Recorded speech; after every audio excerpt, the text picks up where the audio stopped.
Welcome to Midnight Grove, where the magic of the night whispers through the trees and peaceful stories guide you gently into sleep. Tonight, join us for The Moonlit Guardian, a tale of courage, balance, and harmony in the heart of an ancient forest. Let the quiet strength of the silver wolf and the serene beauty of the woods lead you on a journey of calm and reflection. Settle in, close your eyes, and let the story carry you into a world of tranquility. The Moonlit Guardian, Chapter 1, The Silent Watcher. Deep within the heart of the Mistvale Woods, a creature of legend roamed under the veil of night. Known as the Moonlit Guardian, it was said to be a great silver wolf with eyes of molten amber and a coat that shimmered like frost beneath the stars. The villagers of the nearby hamlets revered it as a protector of the forest and all who dwelled within. Its howl, they whispered, could calm raging storms or summon the light of the moon itself. Despite the stories, few had ever laid eyes on the Guardian, for it appeared only to those in dire need, or to the brave souls who dared seek its wisdom. Among those few was a young fox named Nera, whose boundless curiosity often led her to stray far beyond the safety of her den. Nera had always felt a restless pull toward the deeper parts of the forest, where the air was thick with ancient magic and the trees stood like silent sentinels. While others of her kind warned her of dangers lurking in the shadows, Nera could not ignore the allure of the unknown. One evening, as the full moon bathed the Mistvale Woods in a silvery glow, Nera stood at the edge of a narrow trail known as the Shadow Path. It was said to lead into the Guardian's sacred territory, a realm where time seemed to stand still, and the forest breathed with a life all its own. Her heart raced with a mix of fear and excitement. Taking a steadying breath, she stepped onto the path, her paws silent on the mossy ground. The Shadow Path's secrets. The deeper Nera ventured, the more the forest seemed to change. The familiar sounds of chirping crickets and rustling leaves grew distant, replaced by an eerie stillness. The trees here were ancient, their gnarled roots and twisted branches forming a dense canopy that blocked out the stars. Slivers of moonlight pierced through the leaves, casting faint patterns on the forest floor. Nera moved cautiously, her ears swiveling at every faint sound. The air grew cooler, carrying the scent of damp earth and pine. She could feel the weight of the forest's gaze upon her, as if unseen eyes watched her every step. Suddenly, a soft glow appeared ahead, flickering like firelight. Nera's breath caught. She crept closer, her paws careful to avoid the dry leaves and brittle twigs that littered the path. As she approached, the glow resolved into a ring of bioluminescent flowers surrounding a smooth stone. Atop the stone sat a wolf, its silver coat gleaming in the moonlight. The Moonlit Guardian. Nera froze, her heart pounding. The Guardian's amber eyes met hers, filled with an ancient wisdom and a quiet strength. For a moment, time seemed to pause, the forest holding its breath as predator and prey regarded one another. Then the wolf rose, its powerful form moving with a fluid grace. It stepped down from the stone and approached Nera, each step deliberate, its gaze never wavering. "Why have you come, little one?" The Guardian's voice was deep and resonant, though its mouth did not move. The words echoed softly in Nera's mind. Nera hesitated, her voice barely above a whisper. "I've heard the stories about you. I want to understand the forest, the balance you protect." The Guardian studied her for a long moment, then nodded.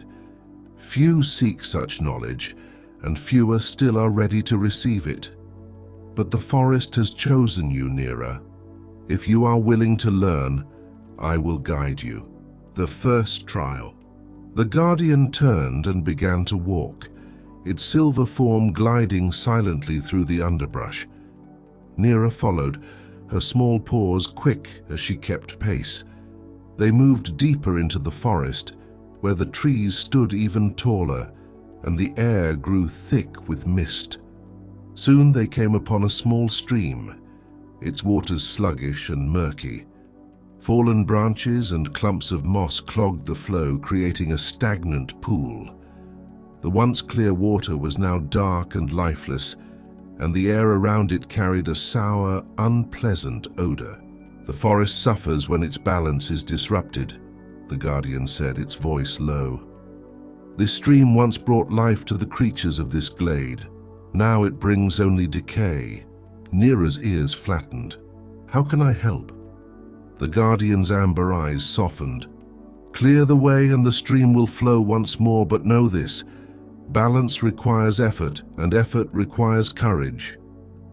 Without hesitation, Nira stepped into the shallows, her paws sinking into the soft mud. She began to push aside the debris, using her small frame to nudge the heavier branches.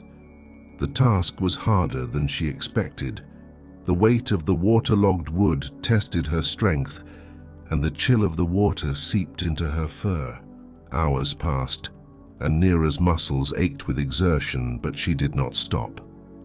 Gradually, the blockage began to clear. With a soft gurgle, the water found its course, trickling first in small rivulets, then growing into a steady flow. Nira stepped back, panting, as the stream returned to life. The once stagnant pool drained away, replaced by fresh, sparkling water. The air grew lighter, the sour scent fading. Birds returned to the trees, their songs tentative at first, but soon swelling into a chorus. The guardian nodded in approval. Well done, Nira. The forest thanks you. The glade of shadows. Their journey did not end there. The guardian led Nira to a dense thicket, where the trees grew so close together that their branches wove into a nearly impenetrable wall. The air here was heavy, and a sense of unease settled over Nira as they approached. In the center of the thicket stood a massive spider's web, its silken strands stretching between the trees like a net. Trapped within its sticky embrace was a small bird, its wings fluttering weakly as it struggled to free itself. Nira's heart clenched. We have to help it. The guardian's gaze was steady. The web is part of the forest's design, and the spider must eat to survive. To interfere is to alter the balance. What will you do? Nira hesitated, her mind racing. She understood the necessity of balance, but she couldn't bear to leave the bird to its fate. After a moment, she spoke. If I can find another offering for the spider, will it release the bird? The guardian inclined its head. A wise choice. Let us see if the spider will accept your bargain. Chapter 2: The Bargain of the Web. Nira stepped cautiously toward the spider's web, her eyes fixed on the trapped bird. Its tiny chest rose and fell rapidly, its chirps faint but pleading. The web itself glistened faintly in the dim light, its intricate strands as beautiful as they were deadly. Before she could move closer, a soft, rhythmic tapping echoed from the shadows. From the edge of the web emerged its architect, a massive spider, its 8 eyes gleaming like dark gemstones. Its long, spindly legs moved with unnerving precision, each step deliberate as it advanced toward the struggling bird. Nira's fur bristled, but she held her ground. "Wait," she called, her voice firm but respectful. The spider paused, tilting its head as if considering the small fox before it. Its mandibles clicked softly, a sound that sent a shiver down Nira's spine. "I offer you a trade," she said, her voice steady despite her fear. "Release the bird and I will bring you another meal." For a moment the spider remained still, its unblinking eyes fixed on Nera. Then, with a slow, deliberate motion, it retreated slightly, signaling its acceptance of the bargain. The hunt for balance. Relieved but determined, Nera turned and sprinted back through the dense underbrush. The forest, as if understanding her mission, seemed to guide her. She moved swiftly and silently, her keen senses searching for prey. It wasn't long before she spotted a field mouse darting between the roots of an ancient oak. Nera hesitated. The mouse was small and fragile, its tiny nose twitching as it foraged for food. Her heart ached at the thought of taking its life, but the image of the trapped bird pushed her forward. She crouched low, her body tense, and with a swift pounce she caught the mouse gently in her jaws. It squeaked in surprise but did not struggle. Nera whispered a quiet apology, promising the mouse that its sacrifice would not be in vain. With her offering secured, she returned to the glade. The spider awaited her, its long legs poised on the edge of the web. Nera placed the mouse carefully at the base of a tree and stepped back. The spider descended swiftly, wrapping the mouse in silken threads. Once its meal was secured, it turned its attention to the bird. With a few precise movements, it severed the strands holding the bird captive. The bird fluttered free, its wings beating frantically as it flew to a nearby branch. It chirped once, a sound of gratitude, before disappearing into the canopy. Nera let out a breath she hadn't realized she was holding. The Guardian's lesson. The Guardian emerged from the shadows, its amber eyes glowing with approval. "You have shown great wisdom and compassion," it said. "You chose not only to preserve life, but to respect the delicate balance of the forest." Nera nodded, though her heart still felt heavy. "It's hard to make these choices. I don't want to harm anyone." The Guardian lowered its head, its gaze soft. "Balance often requires sacrifice, but it is not without purpose. Every life is part of the greater whole. You have taken a life today, but in doing so, you have saved another and honored the forest's cycle." Nera sat quietly, the weight of the lesson settling over her. Though the forest's balance was complex, she felt a deep sense of connection to its rhythms. The Guardian straightened, its silver coat catching the moonlight. "Come, Nera, there is more to learn." The burden of the wind. They traveled deeper into the forest, the terrain growing steeper and more rugged. The air grew colder and the trees began to thin, giving way to rocky cliffs and open sky.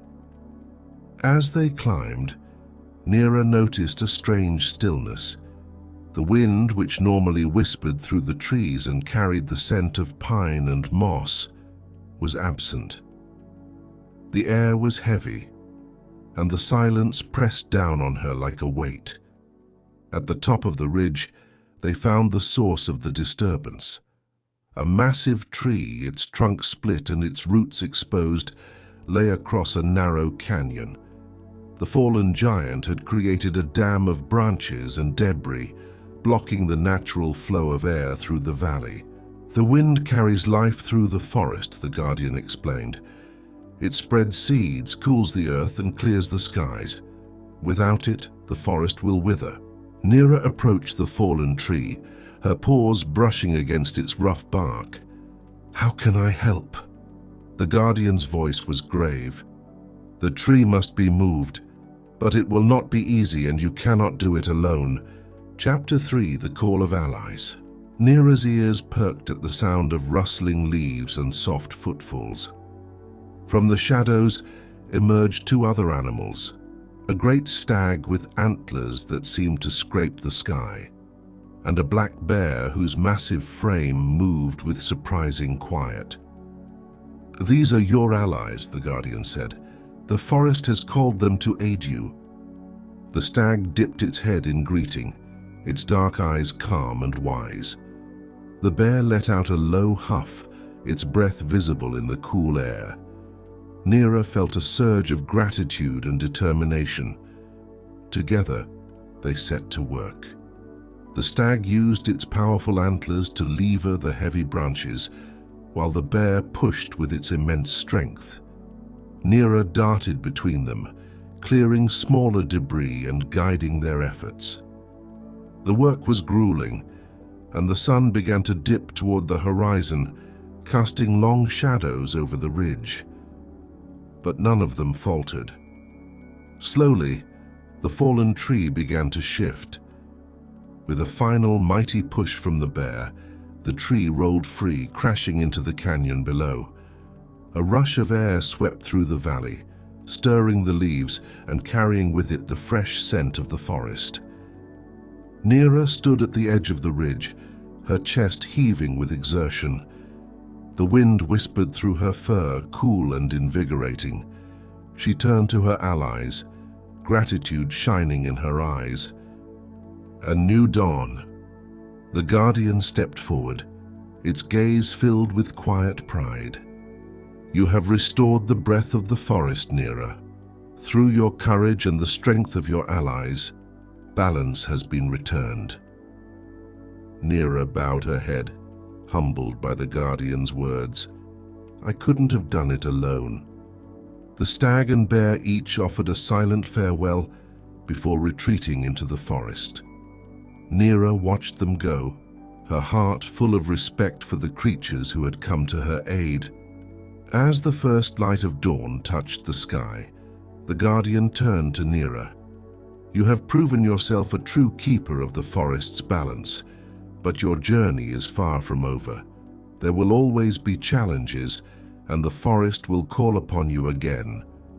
Nera nodded, her resolve stronger than ever. She had faced her trials and learned the delicate dance of balance. Now, she was ready to walk her path, guided by the wisdom of the moonlit guardian. Together they descended from the ridge, the light of a new day illuminating their way. Chapter 4, The Eternal Balance. The light of dawn filtered softly through the trees as Nera followed the moonlit guardian down the ridge. The air was fresh, carrying the scent of pine and wildflowers, and the gentle hum of the forest's life filled her ears. Despite her exhaustion from the trials, a sense of peace settled over her. The wind now whispered through the valley, the stream flowed freely, and the glade once shadowed by the spider's web now sang with renewed life. But Nera knew her journey was not yet complete. The guardian had spoken of a greater purpose, a deeper understanding of the forest's balance. As they descended into a dense grove, where the light barely touched the forest floor, Nera felt the weight of something ancient and unyielding. The forest here was older than any she had seen, its trees towering like giants. The air was thick with the scent of damp earth, and the quiet was profound. The guardian slowed its pace, its amber eyes scanning the shadows. "This is the Grove of Ancients," the guardian said, its voice low and reverent. "It is here that the forest's deepest wisdom resides, but it is also here that the greatest challenges arise. The balance you have restored is fragile, and now you must face the final trial." Nera's ears flicked back, a mix of apprehension and determination rising within her. "What must I do?" The heart of the grove. The guardian led Nera deeper into the grove, where the trees grew so close together that their branches intertwined like the fingers of ancient hands.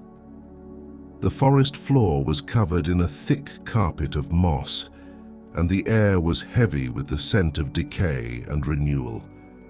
They came to a vast clearing, where an enormous tree stood at its center. Its trunk was as wide as a house, its bark dark and weathered with age. its branches stretched high into the sky, disappearing into the canopy. At its base, a large pool of crystal-clear water reflected the towering tree and the pale light filtering through the leaves. "This is the heart of the grove," the guardian said. "The tree's roots extend through the entire forest, connecting every living thing. The pool nourishes its life, reflecting the balance of the world around it." Neera stepped closer, her eyes drawn to the pool's still surface. As she gazed into its depths, images began to form. The stream she had cleared, now teeming with life, the glade, where the bird she had saved flitted among the branches, and the valley, where the wind once more carried seeds and scattered them across the forest floor. But then the images darkened. She saw shadows creeping through the forest, their inky tendrils snaking between the trees. The pool's surface rippled, and Neera felt a chill as she glimpsed a figure, a great beast with dark fur and eyes that glowed like embers. Its form was indistinct, shifting and blending with the shadows, but its presence was unmistakably malevolent. "The shadow beast," the guardian said, its voice grave. "It is the embodiment of imbalance, drawn to places where the forest's harmony falters. Its presence threatens the very heart of the grove." Neera's fur bristled. "What can I do?" The guardian's gaze was steady. "You must confront it.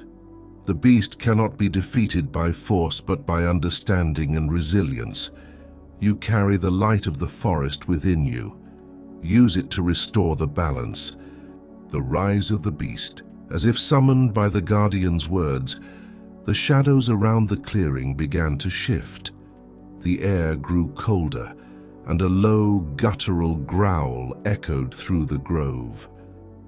The shadow beast emerged from the darkness, its massive form towering over Neera. Its fur was black as night, and its eyes burned with a fierce red light. The beast circled the clearing, its movements slow and deliberate, its gaze never leaving Neera. She felt a wave of fear, but she stood her ground, drawing strength from the guardian's presence beside her. The beast lunged, its claws raking the air as it aimed for the pool. Neera leapt forward, placing herself between the beast and the heart of the grove. "No!" she cried, her voice ringing through the clearing.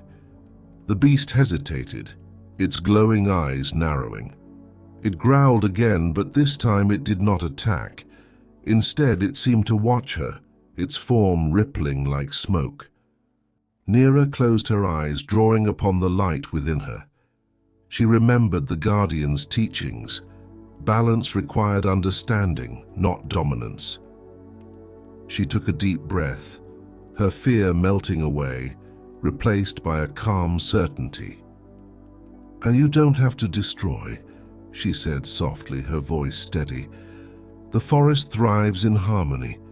There is a place for both light and shadow." The light within, the shadow beast paused, its form flickering. The clearing grew quiet, the only sound the gentle rustle of leaves. Neera opened her eyes, meeting the beast's gaze. Slowly she stepped closer, her paw outstretched. As her paw touched the beast's dark fur, a soft light began to emanate from within her. The glow spread, illuminating the clearing and pushing back the shadows. The beast's form shimmered, its dark edges softening. Its eyes, once burning with malice, now reflected the calm amber light of the guardian. The beast let out a deep, resonant sigh, its massive frame lowering to the forest floor. The shadows receded, and the pool's surface stilled, reflecting the light of the grove. The guardian stepped forward, its gaze filled with quiet pride. "You have done what few could, Neera. You have embraced the balance, even in the face of darkness." The forest renewed. As the first rays of sunlight pierced through the canopy, the heart of the grove seemed to awaken. The great tree's bark glowed faintly, and the pool shimmered with renewed vitality. The forest, once heavy with tension, now thrummed with life. The shadow beast rose, its form now smaller, more defined. It regarded Neera with a calm, almost reverent expression, before turning and vanishing into the trees. "The beast will remain," the guardian said, "but it will no longer bring destruction. It has found its place within the balance." Neera nodded, a sense of peace settling over her. She had faced the trials of the forest, and in doing so, she had grown stronger, wiser. The guardian's amber eyes softened. "Your journey as a keeper has only begun, Neera. The forest will always call to you, and you will always have the strength to answer." Together they left the grove, the light of the forest guiding their path. Tonight's tale, The Last Train Home, is a journey through unspoken truths, reconciliation, and finding peace in the spaces between. Let the hum of the train and the quiet solace of the night carry you to a place of reflection and connection. Settle in, take a deep breath, and let the story begin. The Last Train Home, Chapter 1, The Platform. The soft hum of fluorescent lights buzzed overhead, casting a pale, sterile glow over the empty train station. The linoleum floor, scuffed from years of hurried footsteps, stretched out in neat, parallel lines that seemed to lead nowhere. At this hour, the world outside felt like a distant dream, the life and noise of the city muted to a faint echo beyond the heavy glass doors. Maya sat on the edge of a cold metal bench, her body hunched forward, hands cradling a half-empty cup of lukewarm coffee. She had taken this seat hours ago, and though her body ached from the hard surface, she hadn't moved. The world outside may have been restless, but in here, time stood still. She glanced at the large analog clock hanging above the ticket booth. The black hands moved slowly, almost begrudgingly, marking each passing minute with a quiet, mechanical tick. 2:47 a.m. Another 3 minutes gone. The last train of the night would come and go, and still she waited. Her phone sat on the bench beside her, its screen dark and unyielding. Occasionally she would tap it awake, the faint hope of a missed message flickering in her chest. But it was always the same. No new notifications, no texts, no calls. Just the glowing numbers at the top, telling her exactly how long she had been alone. Maya sighed and shoved the phone back into her pocket. She had left the house in a storm of anger earlier that evening, slamming the door so hard the windows had rattled. The argument with her mother replayed in her mind like a broken record. Sharp words, accusations hurled back and forth, both of them too stubborn to back down. Her mother had told her she was running away from her problems. Maya had said she was tired of always being the one to fix things. Neither had listened. Now, hours later, Maya felt the weight of those words pressing on her, heavy and unrelenting. She hadn't even taken her coat when she left, the cool night air biting at her arms as she stomped down the street toward the station. She had come here without a plan, without a destination, just the overwhelming need to be anywhere but home, a lonely vigil. The station was a liminal space, suspended between departure and arrival, past and future. It was never meant for staying, yet here she was, lingering in the in-between. Maya watched as a few late-night travelers shuffled past, their faces drawn with fatigue. Some clutched briefcases, others' luggage, their bodies wrapped in heavy coats to ward off the chill of the early hours. An older man sat 2 benches down, his hands trembling slightly as he unfolded and refolded a crinkled newspaper. Every so often, he would glance at the clock, his lips moving silently, as if reciting a prayer to the passage of time. Maya wondered what his story was. Was he waiting for someone? A family member, a friend? Or was he, like her, simply passing time, avoiding the places where his thoughts might catch up to him? The sound of a distant train echoed through the station, the faint rumble vibrating beneath her feet. It wasn't her train, she knew that instinctively. Still, her eyes flicked toward the tracks, watching the glow of the headlights approach before the train slid past without stopping, its sleek metal form vanishing into the night. She sighed again, the sound hollow in the vast emptiness. Her coffee had long since lost its warmth, but she sipped it anyway, the bitter liquid grounding her in the present. She thought of her mother, probably still awake, pacing the kitchen or sitting stiffly in her worn armchair, waiting for a call that wouldn't come. Maya hated that she felt guilty. She hated even more that she wasn't sure if she had been wrong. The stranger. The next train arrived with a hiss of air brakes and the metallic clang of doors sliding open. A handful of passengers stepped off, their faces pale and drawn in the station's artificial light. Among them was a man in his late 60s, dressed in a long, worn coat that looked like it had seen decades of use. He carried a small suitcase in one hand, the leather scuffed and fraying at the corners. He paused for a moment on the platform, his eyes scanning the rows of empty benches. When his gaze settled on Maya, he hesitated, then gave her a small, almost imperceptible nod. He chose a bench directly across from hers, placing his suitcase carefully at his feet before sitting down with a quiet grunt. Maya tried not to stare, but there was something about him that drew her attention. His face was lined with age, his silver hair neatly combed back, though a few strands fell forward when he tilted his head. His hands, resting on his knees, were rough and calloused, the kind of hands that had known hard work. He didn't seem to notice her watching. Instead, his focus was on the suitcase, his thumb tracing the worn handle in a slow, repetitive motion. There was a stillness about him, a quiet weight, as though he carried more than just the physical burden of his luggage. For a long while, neither of them spoke. The station's quiet hum filled the space between them, broken only by the occasional shuffle of footsteps or the faint crackle of the loudspeaker.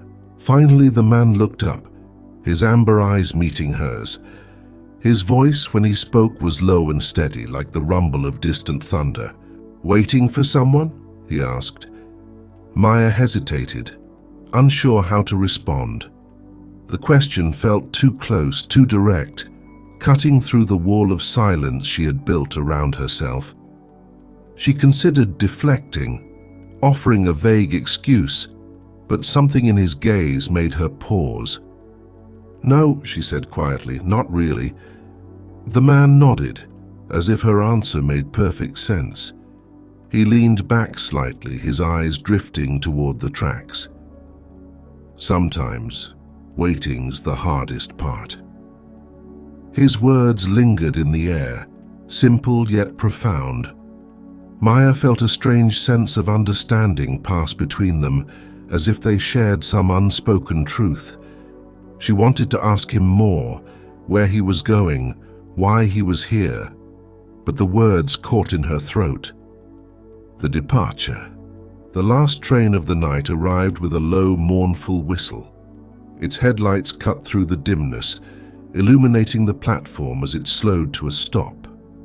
The loudspeaker crackled to life, announcing the train's destination in a garbled monotone. The man stood, his movements slow and deliberate. He reached for his suitcase, lifting it with a quiet grunt, and turned to Maya. "Take care of yourself, young lady," he said, his voice softer now. "Whatever you're waiting for, sometimes it finds you when you least expect it." Maya blinked, caught off guard by the weight of his words. Before she could respond, he gave her a small nod and stepped onto the train. The doors slid shut behind him, and within moments, the train began to pull away, its rhythmic clatter fading into the night. Maya sat motionless, the station now empty save for the flickering vending machine and the faint hum of the overhead lights. She replayed the man's parting words in her mind, their quiet wisdom settling over her like a blanket. For the first time in hours, the tension in her chest eased. She wasn't sure what tomorrow would bring, but she felt ready to face it. As the first light of dawn crept through the station windows, Maya stood, her coffee cup forgotten on the bench. She slipped her phone from her pocket and stared at the blank screen for a moment before dialing a number she knew by heart. The line rang twice before a familiar voice answered, hesitant and tired. "Maya," her mother said. Maya took a deep breath, her voice steady. "I'm coming home." Chapter 2, The Distance Between Us. The morning light spilled gently over the rooftops as Maya walked slowly through the quiet streets. The air was crisp, and the lingering chill of the early hours bit at her exposed skin, but she barely noticed. Her thoughts were still fixed on the conversation she had just had, her mother's voice ringing in her ears. "I'm coming home," she had said, and in the brief pause that followed, she could almost hear the relief on the other end of the line. "All right," her mother had replied, her voice soft but cautious. "I'll see you soon." Now, with each step closer to home, Maya felt the weight of their unfinished argument settling back over her. The fight earlier had been brutal, more than just a clash of words. It was a collision of frustrations that had been building for years. Her mother's sharp voice echoed in her memory. "You can't keep running every time things get hard, Maya." And Maya's response, cutting and defensive. "Maybe I wouldn't have to if you didn't expect me to fix everything." It had spiraled from there, neither of them willing to back down, their words fueled by exhaustion and old wounds. But now, as Maya replayed the scene in her mind, she could see the cracks beneath her mother's anger, the worry, the fear of losing her. She turned onto the familiar street where their small house stood, tucked neatly between rows of identical homes. The sight of it, its pale blue siding, the wind chimes swaying gently on the porch, made her chest tighten. She hadn't been gone long, just a few hours, but it felt like an eternity. An uneasy reunion. The front door creaked softly as Maya pushed it open. The house was quiet, the usual morning sounds absent. No clatter of dishes, no hum of the radio her mother always kept on low volume. It was as if the house, too, was holding its breath. She found her mother in the kitchen, sitting at the small wooden table where they had argued the night before. Her hands were wrapped around a mug of tea, her fingers tapping lightly against the ceramic. When she looked up and saw Maya, her expression flickered between surprise and relief, before settling into something unreadable. "You're back," her mother said, her voice calm but guarded. Maya nodded, stepping further into the room. "Yeah, She hesitated, the words catching in her throat. "I shouldn't have left like that." Her mother studied her for a moment, then gestured to the chair across from her. "Sit down, let's talk." Maya took the seat, her fingers tracing the grain of the table's surface. The silence between them stretched, heavy with unspoken thoughts. Finally, her mother spoke. "I know things haven't been easy," she said, her voice quiet but steady, "for either of us." Maya looked up, meeting her mother's gaze. There was no anger there now, only a deep weariness and a hint of vulnerability. Her mother paused, searching for the right words. I worry about you. I've seen you carrying so much, and I don't know how to help. Maya's chest tightened. You think I'm running away, she said softly. But I'm not. I'm just trying to figure things out. And sometimes it feels like I have to do that on my own. Her mother nodded slowly, her eyes softening. I understand that. But you don't have to carry everything by yourself. You can let people in, even when it's hard. Maya swallowed, the lump in her throat making it difficult to speak. It's just, sometimes I feel like I'm failing, like no matter what I do, it's never enough. Her mother reached across the table, placing a hand over Maya's. You're not failing, Maya, you're human, and it's okay to need help.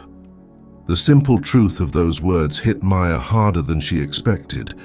She blinked rapidly, trying to keep her emotions in check, but the weight of everything, her fears, her doubts, the argument, was too much. Tears slipped down her cheeks, and she didn't try to stop them. Her mother squeezed her hand gently, her own eyes shining with unshed tears. For the first time in what felt like forever, they sat together, their shared silence a quiet truce. The space between words. As the morning light shifted, painting the kitchen walls in soft gold, Maya and her mother began to talk. Slowly, cautiously, they navigated the minefield of their past arguments, each taking small steps toward understanding. They spoke of the pressures Maya felt, the expectations she had placed on herself. They spoke of her mother's fears, her struggle to let go and trust that Maya would find her way. It wasn't easy. There were moments when the tension threatened to rise again, when old habits of defensiveness and frustration crept in. But each time they paused, reminded of the fragile progress they were making. At one point, Maya's mother stood and refilled their mugs, the familiar scent of chamomile filling the room. She placed a fresh cup in front of Maya, her movements deliberate and steady. Do you remember when you were little? Her mother said, her voice lighter now. And you used to hide in the backyard every time you got upset. Maya managed a small smile. Yeah, I thought if I stayed there long enough, everyone would forget I was mad. Her mother chuckled softly. You always came back, though. You couldn't resist the cookies I'd leave on the counter. The memory brought a warmth to the room, a reminder of the love that had always been there, even in the hardest moments. A step forward. By the time the sun was fully up, the heaviness in the room had lifted. There were still things left unsaid, wounds that would take time to heal, but for now, they had found a fragile peace. Maya stood, stretching her stiff limbs. I think I'm going to take a walk, she said. Clear my head. Her mother nodded, a small smile on her lips. Take your time, and Maya, thank you for coming back. Maya paused in the doorway, her heart full. Thank you for waiting. As she stepped outside, the cool morning air wrapped around her like a familiar embrace. The world felt different now, the weight she had carried beginning to lighten. She didn't know what the future would hold, but for the first time in a long while she felt ready to face it. Chapter 3. Shadows of the Past. The sun climbed higher, casting long shadows across the familiar streets as Maya walked aimlessly, her thoughts a tangled web of memories and emotions. The air was cool, the kind of morning that hinted at the turning of seasons. She wrapped her arms around herself, not so much for warmth but to anchor herself as she wandered. Her mother's words lingered in her mind. You don't have to carry everything by yourself. They had felt like a balm, soothing wounds Maya hadn't fully acknowledged. Yet they also stirred something deeper, memories of moments she had tried to bury, pieces of herself she hadn't dared confront.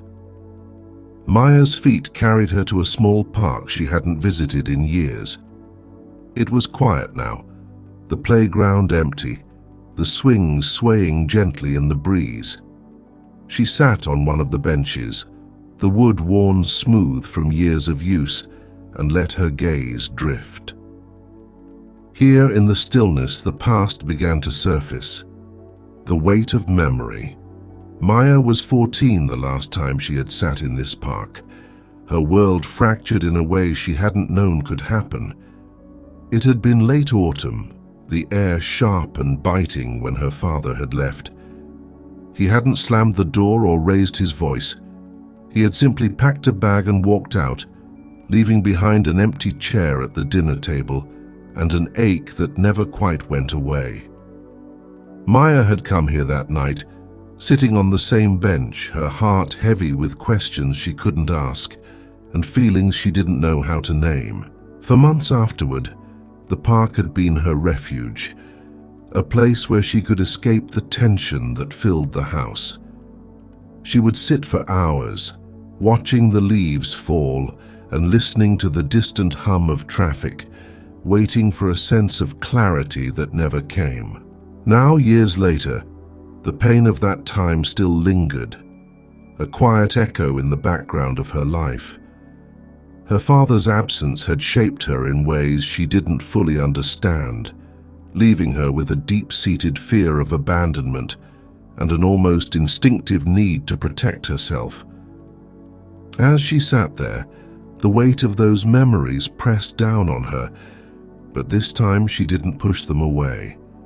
She let herself feel the sadness, the anger, and the longing for closure she had never received.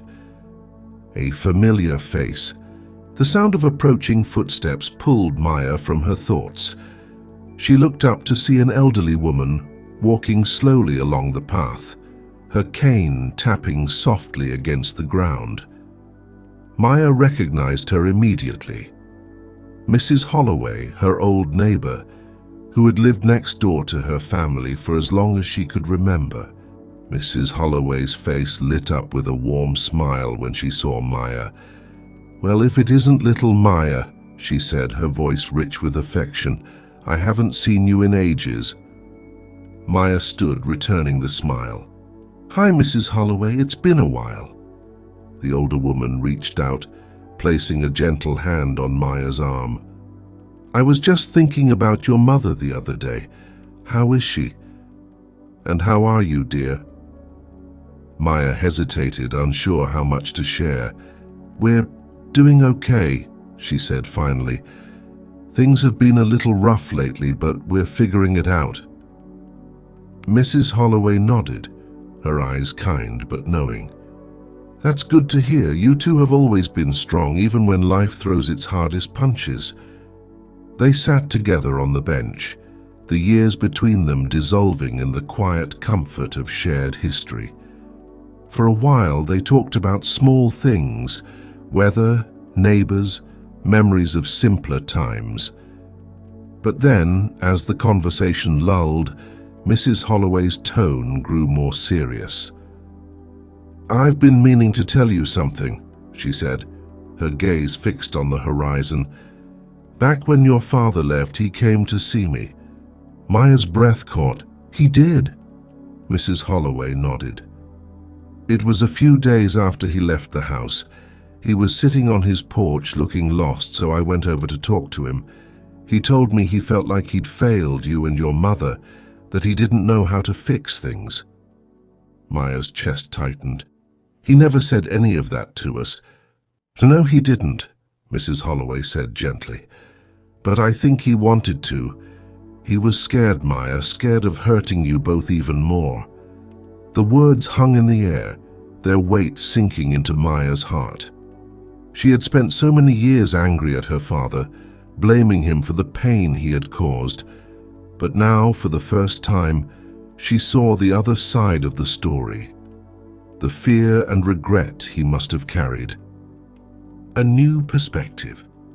Maya sat in silence, the tears she had been holding back slipping quietly down her cheeks. Mrs. Holloway reached over, patting her hand gently. "It's not easy to forgive, especially when you've been hurt," she said softly.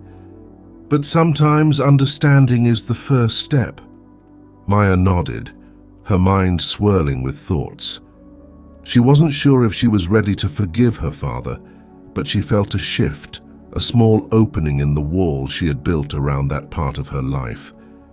They sat together for a while longer, the silence between them filled with unspoken understanding. When Mrs. Holloway finally rose to leave, she gave Maya's hand one last squeeze. "Take care of yourself, dear," she said. "And remember, it's never too late to find peace." Maya watched as the older woman walked away, her figure growing smaller until it disappeared around the bend. The road ahead. As the sun began its slow descent, painting the sky in soft hues of orange and pink, Maya stayed on the bench, her thoughts quiet but steady. The park, once a place of refuge and solitude, now felt like a space for reflection and growth. She thought about her mother, waiting for her back home, and about the journey they were both on, separate but intertwined. She thought about her father, the man who had left but never truly let go, and the possibility of understanding him, even if from a distance. For the first time in a long while, Maya felt a sense of clarity. The path ahead wouldn't be easy, but she was ready to face it one step at a time. When she finally stood to leave, the cool evening air wrapped around her like a quiet embrace. She walked slowly back toward the street, the weight of the past no longer as heavy as it once was. The distance between them all, her mother, her father, even herself, felt a little smaller now, and for that she was grateful. Chapter 4: The Things We Leave Behind. The house was quiet when Maya returned. The soft hum of the fridge and the occasional creak of settling wood were the only sounds as she stepped through the front door. Her mother was in the living room, a book open on her lap, though her eyes were distant, her thoughts clearly elsewhere. At the sound of the door closing, she looked up, her expression a mix of relief and uncertainty. "You're back," she said softly, her voice carrying none of the sharpness from the night before. Maya nodded, slipping off her shoes. "Yeah, I went to the park. I needed some air." Her mother closed the book, setting it aside. "It's a good place to think." There was a pause, the kind that could stretch endlessly or be broken with a single word. Maya took a breath, her hands fidgeting at her sides. "Mom, can we talk?" Her mother gestured to the couch beside her. "Of course." Maya sat down, her fingers tracing the edge of a throw pillow. She didn't know where to start, the weight of everything she wanted to say pressing down on her. But she thought of Mrs. Holloway, of her father's unspoken regrets, and found the courage to begin. "I've been carrying a lot," she said quietly. "Things I didn't even realize were weighing me down." Her mother's eyes softened and she nodded, waiting for her to continue. "Unspoken truths. When Dad left, I was angry," Maya said, her voice trembling slightly. "Angry at him for leaving, at you for not stopping him, and at myself for not knowing how to fix anything." Her mother's expression faltered, a flicker of pain crossing her face. "Maya, it wasn't your job to fix things. You were just a kid." "I know that now," Maya said, her voice thick. "But back then it felt like everything was falling apart and I didn't know how to handle it. So I pushed it all down, pretended it didn't matter." Her mother reached out, placing a gentle hand on her knee. "I didn't handle it well either. I tried to be strong for you, but I know I made mistakes." I should have talked to you more, let you in instead of shutting you out." Maya blinked back tears, the honesty in her mother's words cutting through years of hurt. "I talked to Mrs. Holloway today," she said after a moment. "She told me Dad came to see her after he left." Her mother's eyebrows lifted in surprise. "He did?" "She said he felt like he failed us, that he didn't know how to fix things either." Maya's voice broke slightly. "It doesn't excuse what he did, but it makes me see him differently." Her mother leaned back, her gaze distant. "He was a complicated man. I know he loved you, even if he didn't always show it in the right ways. And I know leaving wasn't easy for him. But it doesn't mean it didn't hurt." Maya nodded, the weight of her mother's words settling over her. "I don't know if I can forgive him," she admitted, "but I think I want to try to understand him." Her mother's hand tightened gently on her knee. "That's a start, Maya, and it's enough for now. A step toward closure." They sat together in the quiet living room, the walls that had once held their silence now bearing witness to their shared vulnerability. "I've been thinking," her mother said after a while. "There's a box in the attic. It's full of things your dad left behind. Letters, photos, little things from when you were a baby. I've kept it all these years, but I never knew if you'd want to see it." Maya's heart skipped a beat. "I didn't know you kept anything." Her mother offered a small bittersweet smile. "I couldn't bring myself to throw it away. It felt like letting go of a part of him, of us." Maya nodded, a quiet understanding passing between them. "I'd like to see it." Her mother stood, extending a hand. "Come on then, let's go take a look." The box in the attic. The attic was a world apart, its air filled with the faint scent of aged wood and forgotten memories. Maya followed her mother up the narrow stairs, the dim light of a single bulb casting long shadows across the stacked boxes and covered furniture. Her mother led her to a small, unassuming box tucked away in the corner. It was dusty, the tape holding it together yellowed with age. She pulled it out carefully, brushing off the lid before handing it to Maya. "Here it is," she said softly. Maya took the box, her fingers trembling slightly as she opened it. Inside, the contents were neatly arranged. A stack of photographs, a few handwritten letters, and a small, worn teddy bear she vaguely remembered from her childhood. She lifted the photos first, her breath catching as she saw her younger self smiling back at her. There were pictures of her and her father, at the park, at her birthday parties, even a few candid shots of them playing in the backyard. Tears blurred her vision as she traced the edges of the photos. "I don't remember some of these," she said, her voice barely above a whisper. Her mother leaned over, her own eyes glistening. "He took most of them. He always had that old camera with him, remember?" Maya nodded, a small smile tugging at her lips. She set the photos aside and picked up one of the letters, her father's familiar handwriting scrawled across the page. The words were simple, heartfelt. He spoke of his regrets, his love for her, and his hope that one day she would understand why he had left. It was a letter that had never been sent, but its presence here in her hands felt like a bridge between them. A different kind of goodbye. As Maya read through the letters, she felt a shift within herself. The anger and resentment she had carried for so long began to ease, replaced by a quiet acceptance. Her father's absence had shaped her, yes, but it didn't have to define her. Her mother sat beside her, their shared silence filled with unspoken understanding. "I should have shown you these sooner," she said finally, "but I wasn't ready. And maybe you weren't either." Maya nodded. "Maybe now's the right time." They spent the rest of the afternoon going through the box, each item a piece of the puzzle that was their shared history. They laughed at old memories, cried over lost moments, and found a sense of closure they hadn't realized they needed. Chapter 5: The Last Train Home. The sun dipped below the horizon, casting the attic in warm golden light. Maya closed the box gently, her hands lingering for a moment on its worn edges.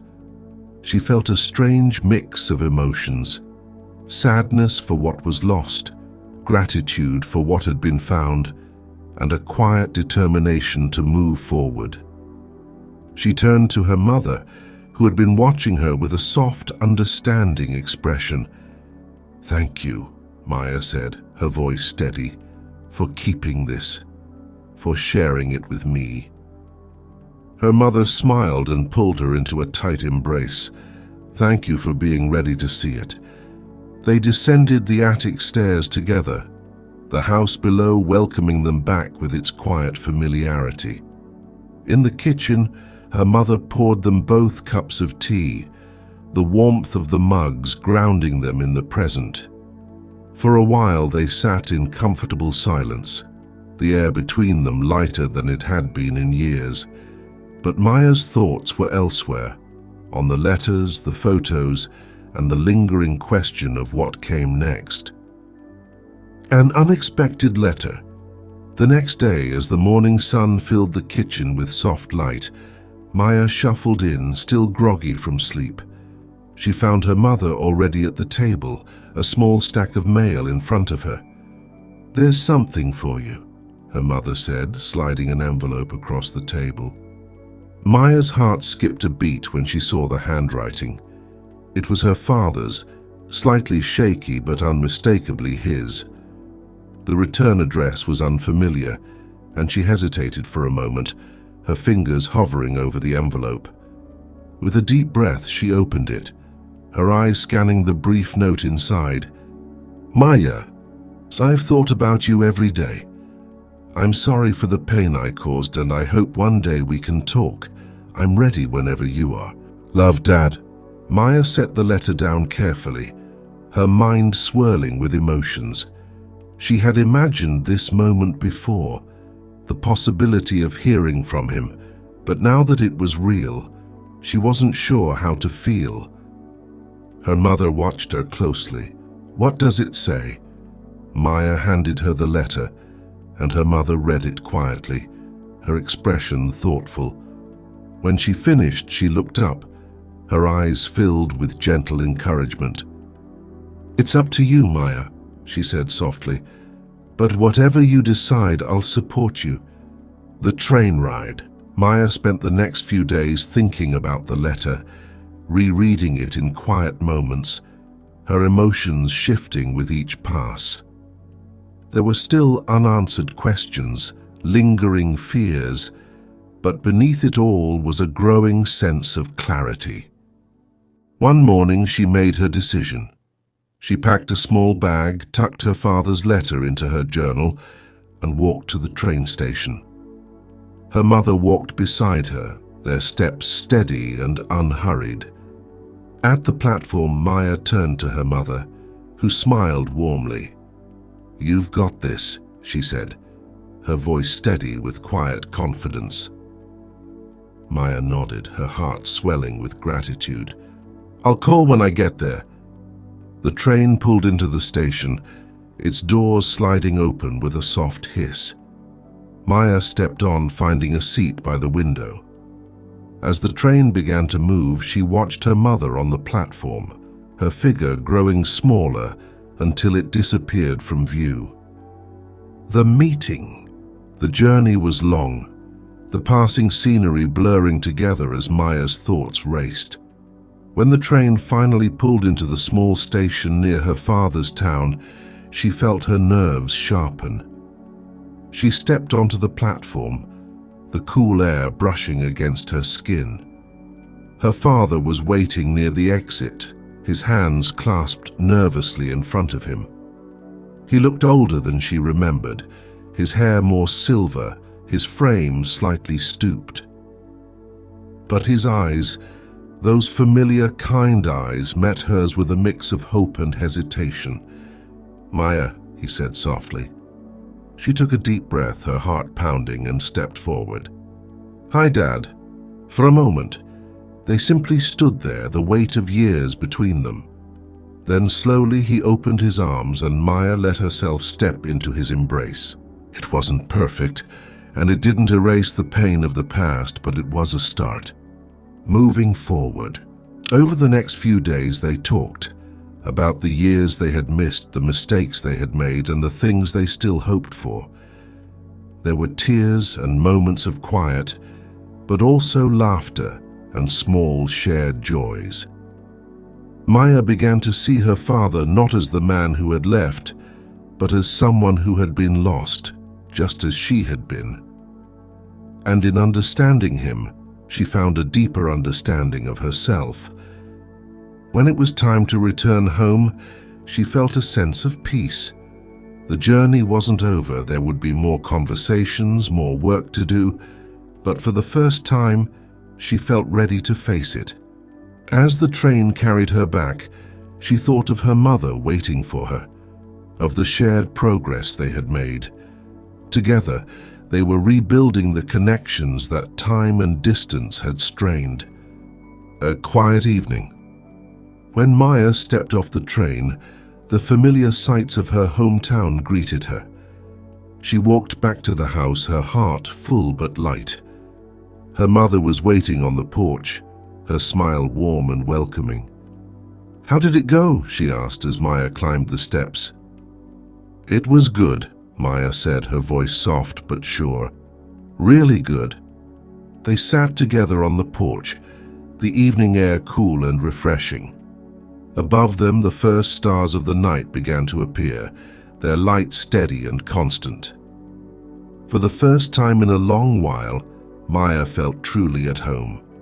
Thank you for joining us for the last train home here at Midnight Grove. We hope this story of healing and self-discovery brought you comfort and a sense of calm. Remember, life's journeys often take unexpected turns, but every station offers a chance to reflect and grow. Sleep well, and may your dreams carry you home.